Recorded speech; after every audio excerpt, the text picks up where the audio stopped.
Welcome back, everybody. This is your three-man booth. We've got two this week, vacations and such, golf tournaments.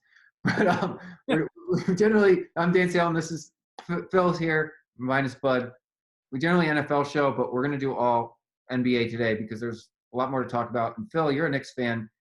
I'm going to give you the floor. Start it how you see fit. It's maybe what if's not the right way to go about it, but go ahead. I want to hear what you got to say. Yeah, well, as you can see, I finally got to be outside, which is really nice. So being in the confines of the house has been it's been a quite nice change of events. Now the rain has stopped. But in any event, speaking of changing of events, for the last year, basically, we have been spoon-fed, shoved down our throats that Durant and Kyrie were a virtual lock. I've heard Stephen A. Smith said it's 95%. Rick Bucher, it's a lock. It's a lock. It's a lock. It's a lock. These guys, they might as well be weathermen because, yeah, you're going to get some things right once in a while, but none of these guys know what the hell's going on. Well, may I interject? Yeah, please. Using your weatherman analogy, they are playing together in New York. That is correct. Yeah, that is correct. If you want to go semantics, yeah, that is true. So technically, they weren't wrong, but no, they were wrong because they said they will be playing in Madison Square Garden. Yes. Yeah. Honestly, it wasn't even until the Brooklyn Nets made a whole bunch of trades to even get two max slots because, I don't know, 3 or 4 weeks ago, they didn't have this cap room. No, and it's amazing they were able to create it so quickly. And honestly, I never even saw the Nets coming. I mean, they've been just so quiet for a couple of years, like mini trade here, mini trade there, but they were never really relevant. I will not, before we get into the meat and potatoes of this, I will not buy the fact that everyone's like, well, the Nets are going to take over New York as the premier basketball. Like, it's not going to happen, okay? The Mets are never going to take over the Mets are never going to take over the Yankees as the team in New York. The Nets, yeah, they may have a couple of good years with these players, but it's the Nets. The Knicks have been here for 70 years. There's no all those fans in Brooklyn are fake fans, by the way. Let's call that as it is because that arena is half empty, by the way. They're last in attendance every year. Right. So they have one thing going for them. They're a newer team, and the Knicks have been so bad for so long. Potentially Brooklyn could get international cachet if they actually win a couple of titles. I mean, because people already know Durant from the Warriors. So if they want to, wear the gear and it was Jay-Z's team, there's something there because they're Brooklyn and maybe it's cool and it's not. But then obviously it's not New York City. Yeah. It's not New York City. City. New York City. No, it's not. And all it takes is for the Knicks to make the playoffs, and that all disappears. Now, 100%. It might be another couple seasons away now. I don't know. We'll get into that later. But it's been one playoff run in the last 19 years. One. That's hard. That's how bad it is. I root for the Jets, and I like the Clippers here in LA. Neither of those teams have been that bad, and they have been known to be awful. That's unbelievable to me. It's one playoff run in 19 years.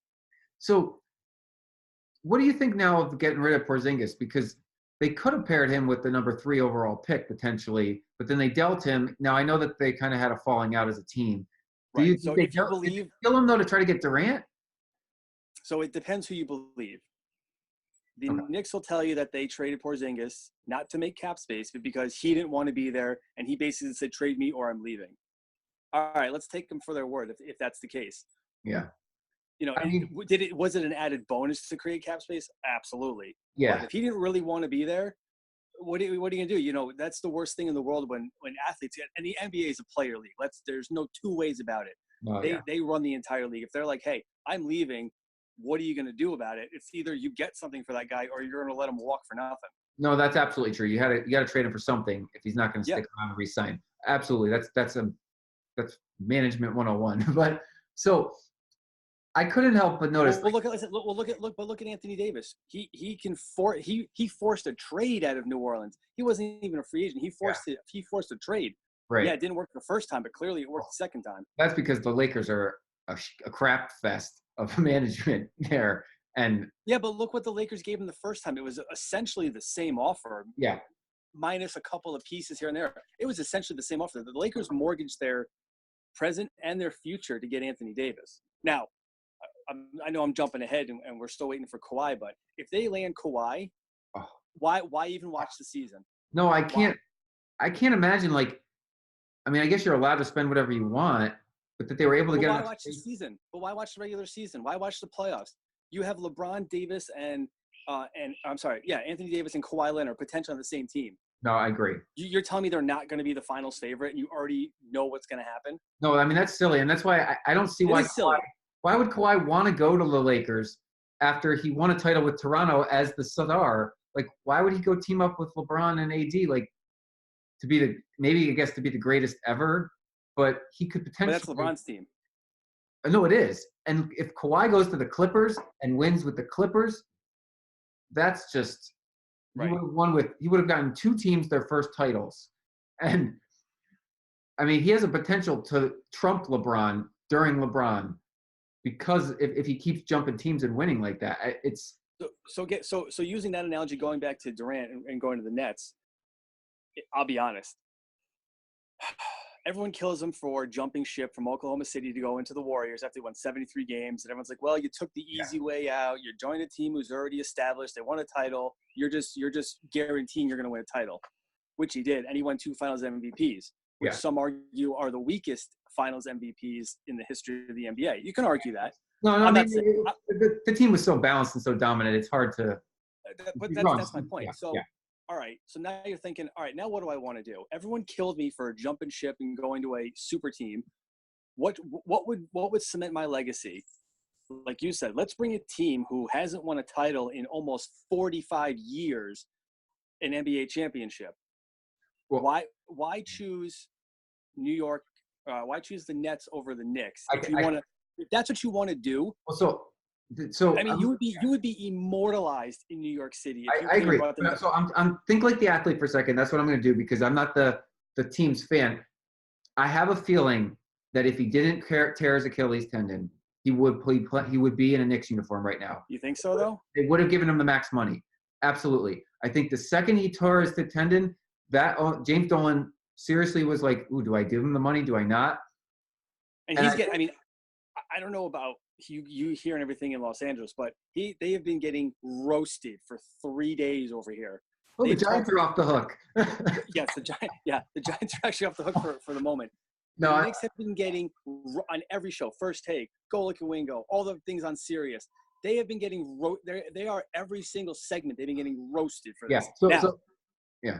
I would say I've had a couple of days to mull over this and hear some people's opinions. Some I do like their opinions. Some they're just they just talk because they like to talk, and a lot of them are haters. Let's call it like it is. Yeah. There are some of these analysts that just are complete New York haters and are relishing in this, and I guess I can't really do anything about that. But what if?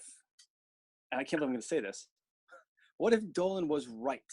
What if Durant?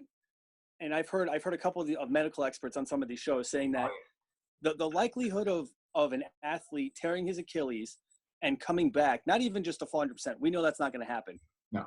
I've heard some of these doctors say that it's a 50-50 chance that he comes back and is half the player he is. No, we're not going to.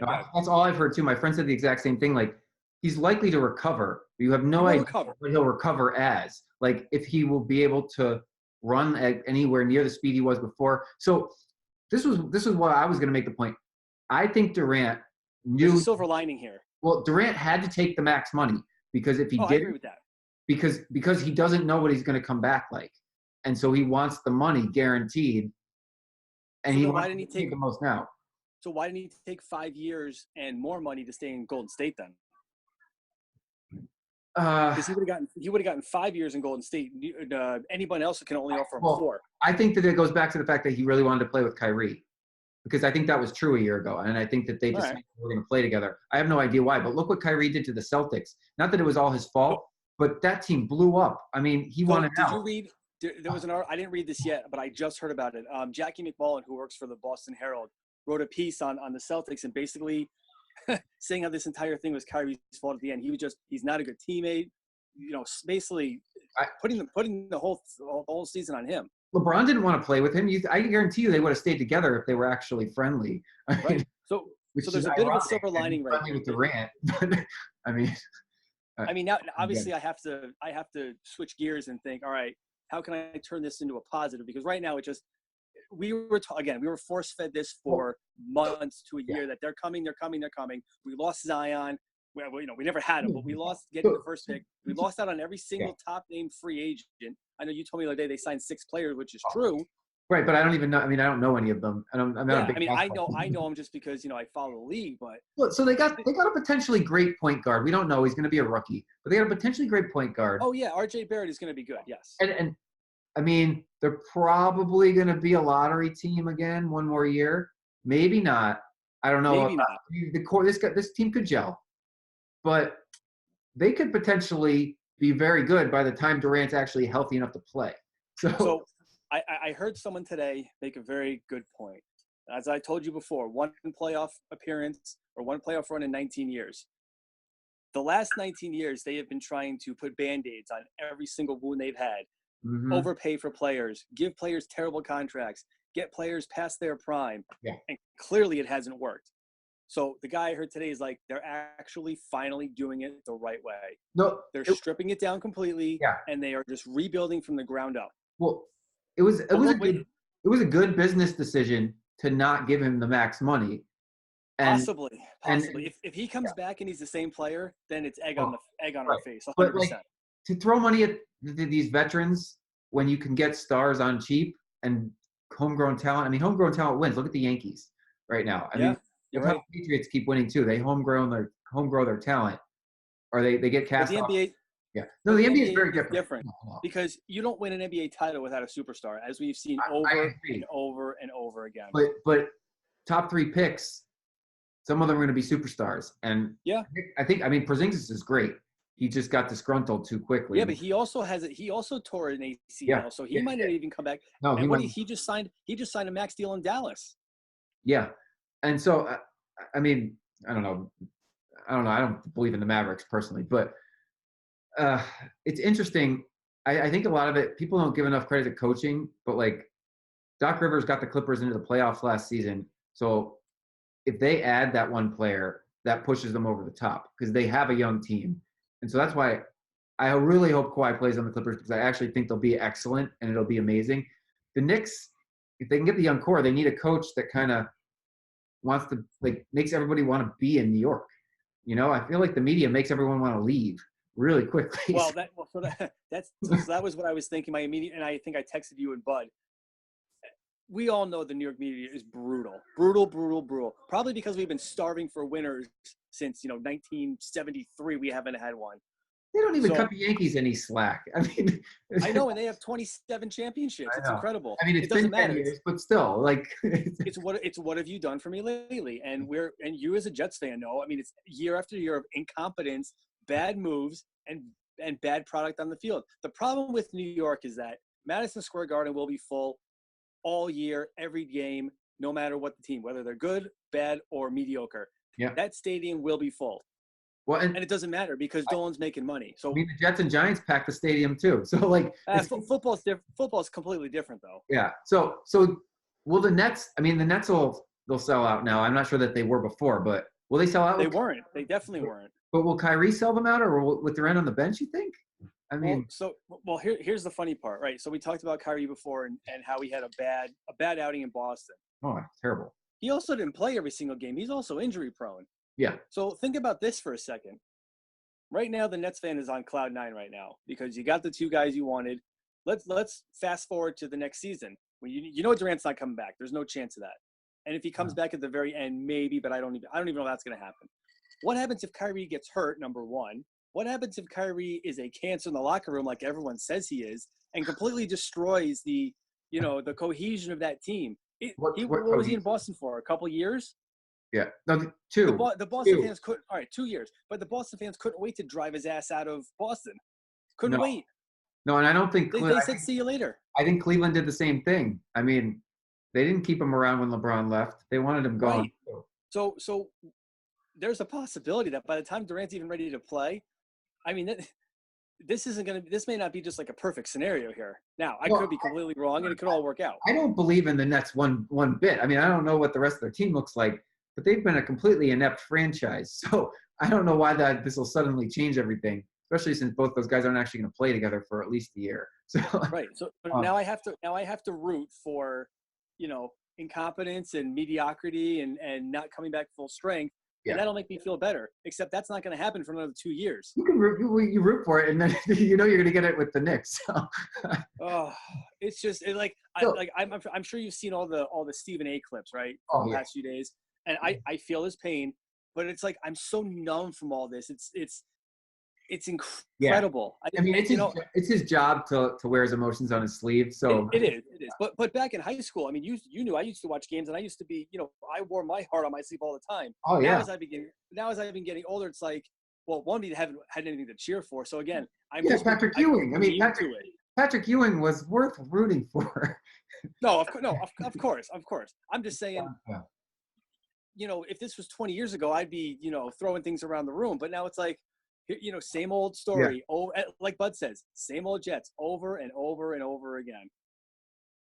I'm waiting to be surprised. I'm still waiting to be surprised. The surprise is when nothing happens because they're doing okay. Yes, no, I get that, and that's I think we talked a few weeks ago that when the Giants won their first Super Bowl, it was a complete surprise.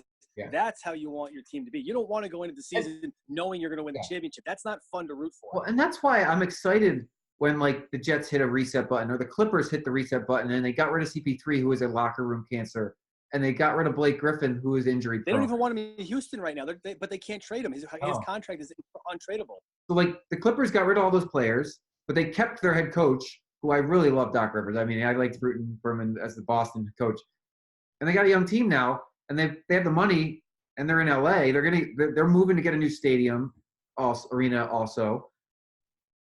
And the Lakers have made themselves look like a laughing stock in the front office. Now, granted, they still have LeBron James and Anthony Davis. So I'm really intrigued what Kawhi's going to decide, because I like that the Clippers hit reset, and that's his team. If he moves, he goes there. I like when teams hit reset. It's good. So what's interesting with the Kawhi one? Well, all right. So 2 questions. One, what is he thinking about? To me, he's either thinking about, I'm going to go to LA and join these guys, or I really like Toronto. I don't know. Or I guess you could throw in the Clippers there too and be like, I can go to the Clippers. I'll still be in LA. It's still, I should say 3 scenarios, because he's from LA. Yeah. So he's still going to go home. He's playing for the Clippers. He's not going to be chastised for joining a super team already. I guess that's the best case scenario for him. Yeah. So let me tell you how. What do you think is taking so long? What do you think is taking so long with this? I really think that he wanted to let LeBron James convince him that Magic Johnson wasn't right about the Lakers. And then he met with the Clippers again to let them convince him why they can be the team of LA. And I'll tell you why in a second. They're not wrong. And then he's going to go back and meet with the Raptors again to see, well, okay, do we really have a shot at repeating in the East? It's the same team. They're going to run it back with the same team. Right. And I mean, they got by the Sixers and they got by the Bucks. And I feel like it's the same couple teams still for them to compete with this season. Well, Jimmy Butler's gone from the Sixers, so he's in Miami right now. Yeah, but I mean, how did he add a lot? They didn't. And they brought back a couple other guys. I mean, I still like the Sixers. Sometimes you lose a star, and the rest of the other guys can shine. Like, well, that's because you get to free up a whole bunch more shots for the guy with the beard. I'm blanking on his name, but the beard in Houston. Harden. I mean, he kicked it up a whole nother level when he didn't have to play with Durant and Westbrook. So, because it's not always better to have 3 stars together. Yeah, no, I agree. Because there's not enough shots to go around. I get that. And the reason it worked for the Heat was because the one that's retired, I'm blanking on his name, the center. Dwayne Wade. No, not Wade. Alonzo Mourning? No, the big 3. Bosh. Bosh, there we go. Bosh took a step back and played more of a secondary role to Wade and LeBron. And then he just had fun with it. I mean, he was at the end of his career. He didn't need to be the focal point, and he was okay with being the second option always in the offense, or the third option, I guess, even. Right. Like, Wade took the ball up, LeBron got the pass, and Bosh got the rebound. And so it was a nice compliment. Anthony Davis is going to get the rebound in LA, but LeBron, they don't have anybody to bring the ball up. LeBron shouldn't be that guy. So that's what I was going to mention before. So Toronto, the Clippers, and the Lakers are all doing nothing right now because they're waiting on Kawhi's decision. But on the other hand, all the other free agents are all getting sucked up by other teams. So Kawhi's going to make his decision. Let's say he doesn't go to the Lakers. Who the hell are they going to sign? There's nobody left. I don't know if the Clippers really lost anybody, and they did re-sign No, Patrick. I'm saying the Lakers. If the Lakers don't get Kawhi, I mean, what do they have 2 players under contract. My brother's been saying this for months when we've been writing in BuzzChomp. He doesn't know how they're going to fill out a roster. Like they're going to have to give a bunch of mediocre players bigger contracts. Yeah, I mean, the Knicks already did that. Who's left? Like, I will defend that at least the players they got are, decent players. I'm teasing. Now you're on the tier. You're on the tier below that now. Right. Those worthwhile players already got snatched up for a little bit more. So I don't know who the Lakers are going to sign. Even if they bring in Kawhi, how do they fill out the rest of the roster? They need 6 more guys. Like, I guess you could sign. I guess DeMarcus Cousins is still available. Oh yeah. Or Iguodala. I think even though Iguodala got traded to Memphis, I think they're going to buy him out. Okay. So, so there's a couple of things they can do, but you're still giving, you're still giving players that aren't superstars. You're gonna have to give them big money. So the Lakers have been Los Angeles' team since I moved here 14 years ago. Like they are LA's team, right? We didn't have even when they're bad. Even when they're bad. Well, yes, only because there wasn't somebody else better. So when the Lakers, there was a couple-year period where the Clippers were challenging for the Western Conference title with Blake Griffin and CP3, and the Lakers were missing the playoffs. They were bad. Even with Kobe, they were bad. Now, because Kobe was still on the Lakers, people were excited because they liked Kobe. As soon as Kobe left and they were bad, you don't hear a peep about them. The flags disappear. There are no Laker flags around town anymore. Now, there's never been any Clippers flags. There are some Dodgers flags. But so if you're not familiar, people put flags on their cars for the teams when the teams are winning. If they're not winning, you don't see them one bit, not one so iota. We're a bunch of bandwagon front-runner fans over there, huh? 100%. This city is such an amalgamation of fans from around the country. There are locals, but they don't stand out. And so the team, like the people that move here, they'll galvanize around a winner, and they could care less if you're losing. So the Clippers, right, because there's so many more. It's like going to Miami. There's so many more things to do in California than sitting in an arena.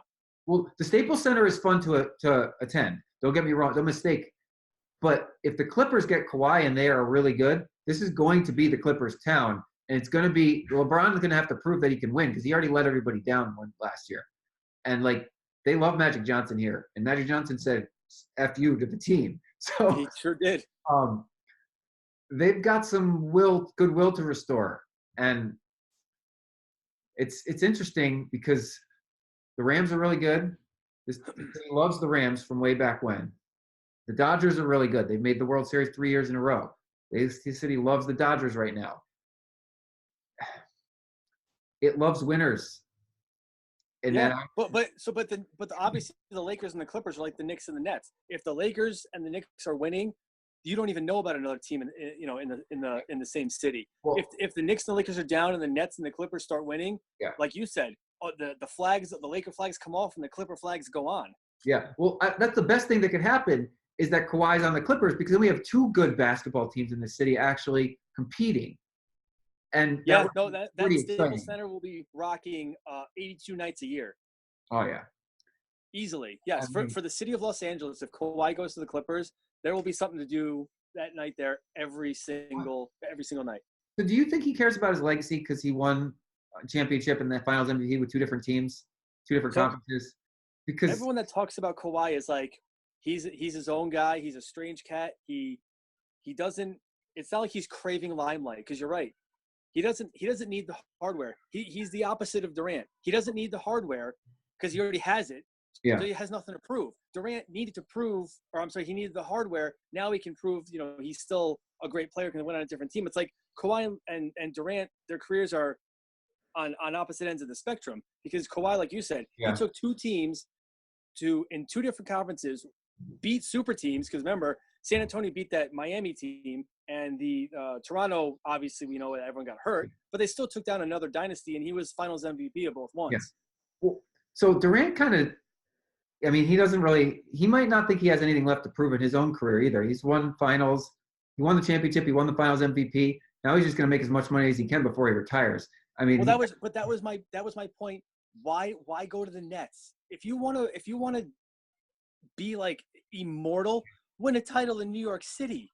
Well, I'm not sure Not they cared Brooklyn. about that. I mean, I guess not. well, so I don't know him personally, but just looking at him and his posture and his demeanor says to me he doesn't care about being the best ever. He just wants to have fun playing basketball. He doesn't look like he doesn't, I don't see, like, not that he's not going to be amazing and want to win, but he doesn't have that, I'm going to stab you in the side with a knife killer instinct. I'm going to spin circles around you until you fall over and I'm going to win by the rules. But he already did that. So, like, I'm not sure that, I mean, but we'll see. I guess we'll see how he comes back and how hard he comes back and if he has a chip on his shoulder or not. But that's the problem with the NBA now. And I've loved the NBA for as long as I can remember. But it's just like none of these guys want to challenge each other. They want to play with each other. You never saw Jordan and Ewing team up. You never saw Jordan and Olajuwon team up. You never saw any of those guys in the 90s team up because they all wanted to beat each other. Like, well, you know what? That is missing, and that's never. It feels like it's never going to come back. It's not, and you know why? Because these guys are now multimillionaires, and they weren't. Oh, then. it's just they the weren't competitive balance. So, yeah, we have too much. There's too much celebrity on social media. There's too many TV appearance opportunities and movie opportunities. There's too much money. Their life is way too good as a star player for them to want to jeopardize that by, like, I mean. But where's the competitive balance? I mean, where's the competitive spirit at that point? I mean, you had it when you played in college and in high school. You had that. Well, I tell you what. It was there. Yeah, the reason the NBA has not fought super teams and has not tried to make it stop this and try to, like, the NFL actively made it so that players had to stay. There was an incentive for the players to stay with their team they were drafted them, and that the teams could continue to franchise tag them year after year after year to keep that player if they wanted. The NBA. And this is why the NFL is the best league in America. Well, the NFL has a different dynamic. The NBA lost its killer instinct. You can't play football without a killer instinct. No, and you're right. It's a team game, whereas the NBA is very much a single player driven, smaller teams, and one player can make a huge difference, right? And you can destroy a bad team and play 90%. No one's going to know. So, and you can play 90% the entire regular season, still get to the playoffs, and then turn it on. So what the NBA did was, instead of preventing that, they allowed it and they encouraged it. So then they had more marketability and more international marketability. So you got a super team in Golden State, you got a super team in LA, you got a super team here and here and here. And there's a lot of teams they can market these franchises that who would have ever thought the Warriors would have been marketable. I mean, so they let it happen, and it was for the benefit of the league overall, because I think kids love the Warriors. Kids out here love. Yeah, no, I'll give you that. Popularity has now. I mean, the NBA used to be, close to the bottom, but it's easily the number 2 league in the country. Nothing's going to touch the NFL ever. NBA's right there with its popularity. It's going to take a long time. I actually wouldn't be surprised if soccer/football overtook it eventually, because it's so international. But that's a topic for another day. I just mean domestically. Yeah. Well. I mean, soccer is blowing up in this country, especially out here. Hold on. Side note: they built a stadium in Los Angeles, in downtown LA, without a team, and then brought in the soccer team after the fact. It was self-financed. That is unheard of. This company chose to build a multi-million, maybe billion-dollar stadium without a team. That's how quickly soccer's growing, because they knew it wouldn't be an issue. And why are the Raiders almost homeless right now? Because they didn't want to come to Los Angeles. They were the first choice over the Chargers. No, I know, but so where are the Raiders playing? Because I remember a couple weeks ago they were homeless because they're not going to Vegas yet. No, they got another year lease in Oakland, I think. Oh, they did get one. 2-year lease. I mean, they're getting gouged. They're going to play. They have to rent the parking spaces in the parking lot. Like, oh my God, it's gouging them, but they get to stay. So, I don't think they have a choice. I don't think they have any other choice though. I'm not sure why they turned down coming back to LA, because they were the LA Raiders for a long time. But why aren't the Chargers playing in this multi-billion-dollar stadium instead of the StubHub Center? Well, no, the Chargers are going to play in the Rams' new stadium. No, I know that. I'm saying until they right now they're playing in that tiny little 35,000. That stadium, I think it's Bank North. It was built exclusively for a soccer team. It's a soccer. No, I get that. But I'm saying that the one you were just telling me about, this that's multi-billion-dollar the one. stadium. It was built for soccer, and it's that's the one. Well, yes, and they're not allowing it to be used. This was a quiet build. This is not the public build that the Rams are doing and that the Chargers are going to play. Yeah. Nobody's playing in that yet. That's going to be finished in the next 6 months. This was a stadium that I just happened to be driving around downtown LA being like, where did that come from? It was not here. It just popped up overnight. It popped up literally within a year and a half. And I asked somebody, oh, yeah, there's a soccer team in there. I'm like, what? Like, it was crazy because it's beautiful. And I didn't even know it existed. So, like, but it's really popular. If it's one of the, I think it's it's either an MLS team or if there's another league, it's the other league. But there's a couple of teams out here now. It's extremely popular, especially West Coast. It hasn't permeated East Coast. It's strong. But it's interesting because I don't know. The NBA was I'm a casual fan, right? I don't enjoy watching the NBA like I used to, but I know the league is much better for this transformation. As I'm bringing it back to what we were originally talking about. Like, I don't know what they do. I mean, I don't have a strong rooting interest. I enjoy the Clippers. I've gone to some games. They're fun. Basketball's a fun game to attend. I don't know how you get. I guess I think they're doing it the right way because I can't think of a thing that actually makes the game better and also allows for this super teams. But there's a lot of teams in this league that have no chance of winning ever. No, but I would have said that. I would have said that about Toronto several years ago. Well, at least they were not. At least the past few years, they were knocking on the door, and they kept getting bounced by LeBron. So if LeBron wasn't in the East those years, you may have seen Toronto in the finals a couple times, but LeBron was always in the way. No, I agree. And but the teams can climb out of the gutter. Milwaukee climbed out of the gutter. Now, I guess LeBron left the East, so Milwaukee climbed out of the gutter. The Sixers finally climbed out of the gutter. Some of these teams are climbing out. So, can you watch the Knicks this year? I think that's the ultimate question. I mean, yes, but I also know I'm watching them knowing that there's no chance they have any viable way of competing this year. Right. Unless all the guys they picked up have career years. So I went on with a what if. We never really talked about what if. What if the Knicks signed Kevin Durant? He wouldn't be playing for them this season. Right. What would be different? Well, let's put it this way. First of all, they wouldn't have gotten killed by every media outlet in the world the last 3 days. There would be it's terrible, but it's hope. It's terrible to say because, hope. Well, that doesn't give you anything. But if you have hope, at least there's excitement. Right now, it's like, RJ Barrett will probably be good. And again, the pieces they brought in, that's the thing. They're not going to be as bad as they were last year. That's impossible because they were purposely tanking. I don't care what anyone says. At least the players at least the players that they brought in are solid NBA players. They're not scrubs, right? So they might be competitive a bunch of nights, but again, and maybe they crack an 8 seed if everything breaks right. But I mean, everything has to break right. Yeah. But what am I rooting for? Am I rooting for an 8 seed and a 1 and out in the playoffs, or am I rooting for another bad season and a lottery pick? It's like it's a double-edged sword because neither one of those choices are. But neither one of those choices are fun. No.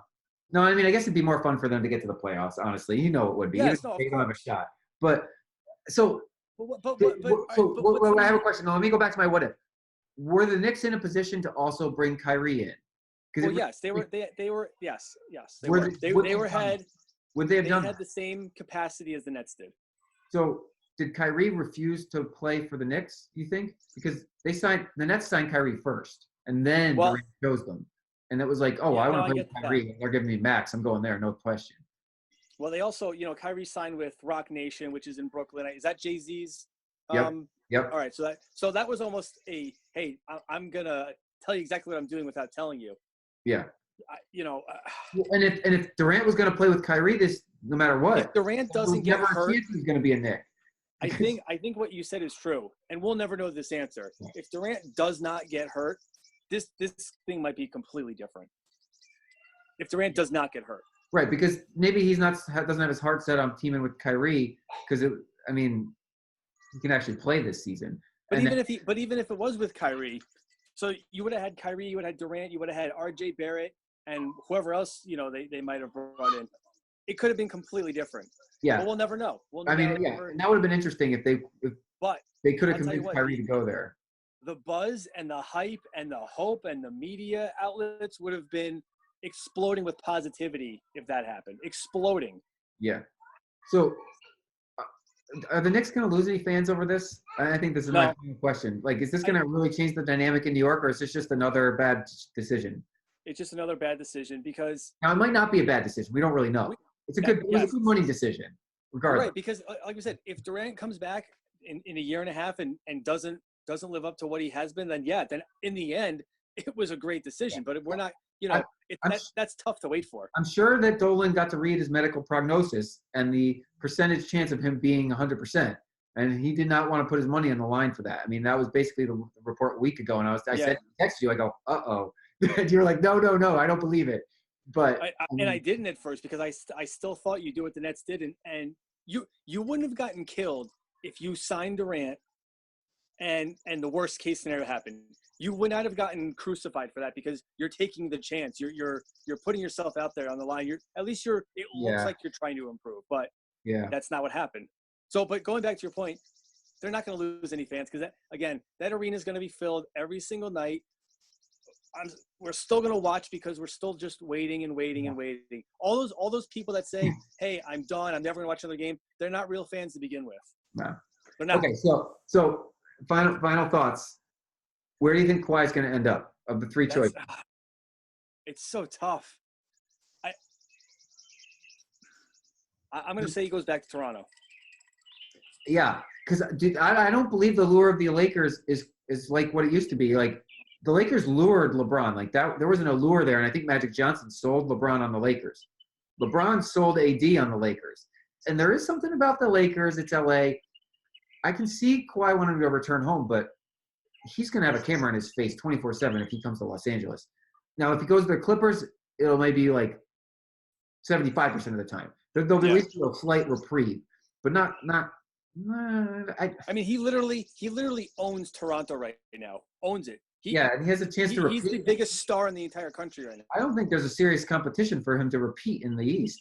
So, if he had all liked it there, I think he should return and run it back with that team and maybe build a little legacy in Toronto. But this is his hometown, and I mean, I love the city.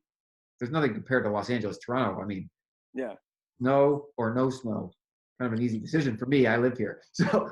But you always go with the fact that the NBA is 6 months out of the year. These guys have 6 months and all summer to go live wherever the hell they want, and most of the time they're traveling on the road anyway. So are they really living in the city that they're playing in? Yeah, for a couple games, but they're not really living there because these guys got houses all over the place, and in the off season they go wherever they want. Yeah, no, it's interesting. So I want him to come to the Clippers, but no, I know your rooting interests. And I don't want him to go to the Lakers because I just feel like that's just stupid, and they don't deserve that at this point. I think I said that to you. They don't deserve to acquire all three guys the way they ran Magic Johnson out of town. I mean, give me a break. He's like he is the Lakers. You ran him out of town. But if they do acquire him, it's going to be another. All right, well, we already know who the NBA champions are going to be. Why are we going to bother watching the regular season? Yeah. Going into the season, everyone that notion will be all over the place. It will be all over the place, and I think Kawhi's that good. I mean, LeBron's at the end of his career, so he probably could use a Kawhi to pick him up. And I know that's why you play the games, but more times than not, especially in basketball, talent will win out. Not exactly in football, but in basketball, talent wins out. It'd be a huge upset if the Lakers don't win the title next year. For sure. Absolutely. And that's why when LeBron went to the Heat a couple years ago, or in 2010, and they lost that first year, it's like, oh my God, I can't believe they lost. How is this possible? When they lost to Dallas. Yeah. All right. So hopefully by the time we talk next week, we'll know where Kawhi is, and maybe we'll have some NFL news. Yeah, I'd like training camps open up in 3.5 weeks now. I know. We just gotta have some NFL news to talk about. We can at least preview. Maybe we can make our picks before camp opens. Be the first. Yeah, I mean it's coming. We can throw a little fantasy spin on that. Yeah, we'll give Bud a heads up, and we'll do some prediction shows the next couple of weeks. Fantasy one, and then a real prediction show. Because in like I said, in about 3.5 weeks. Yeah. I mean, it's going to be full-fledged NFL. And I want our predictions. I want our predictions before the injuries happen and before these teams get to practice and we really get a look at them. I think we should get them in early so then we can feel really good when we're right, and then dismiss it when we're wrong. So, You mean when Bell tears his ACL because he hasn't made a contact move in 2 years? So the first step he takes and it's gone. all right. On that note, we'll end the show. I really don't appreciate the jinx. I'm excited to see someone good play for the Jets.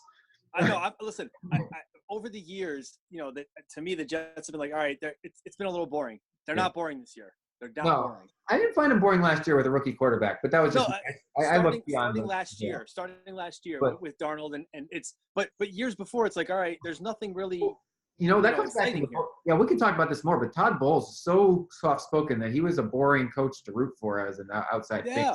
Like there was no the Rex Ryan years, like you said, those were great years. I loved those. They were fun. They were fun. So all right. I know we could talk forever, so you gotta go take off. I do. Till next week. All right, we'll talk to you next week. Thanks for watching BuzzChomp. Subscribe and share. Subscribe and share. Subscribe and Share.